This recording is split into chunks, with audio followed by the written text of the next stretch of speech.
My name is Phil Yoon from LA, California. Mr. Warren Buffett, Mr. I'm one of the persons who highly admire you both. I have two questions. Question one, your view on world financial business environment in the next decade. Question two, U.S. position for economic competition in the next decade. Thank you.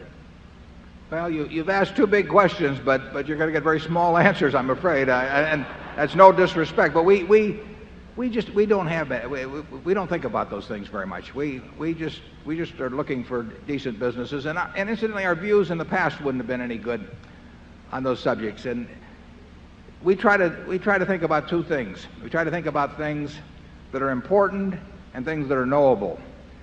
Now, there are things that are important that are not knowable. In our view, those two questions that you raised fall on that. There are things that are knowable but not important. We don't want to clutter our minds up with those. So we say, what is important and what is knowable?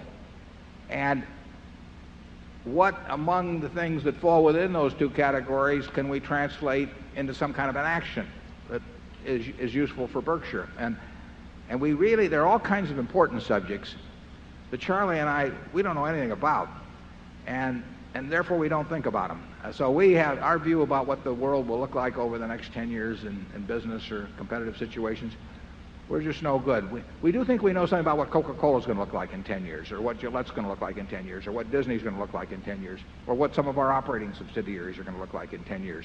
We care a lot about that. We think a lot about that. We want to be right about that. If we're right about that, the other things get to be, they're less important. And if we started focusing on those, we would miss a lot of big things. I've used this example before, but Coca-Cola went public in, I think it was 1919. And the first year, one share cost $40. The first year it went down a little over 50%. At the end of the year it was down to $19. There were some problems with bottler contracts, there was problems with sugar, various kinds of problems. If you'd had perfect foresight, you would have seen the world's greatest depression staring you in the face when the social order even got questioned. You would have seen World War II, you would have seen atomic bombs and hydrogen bombs. You would have seen all kinds of things.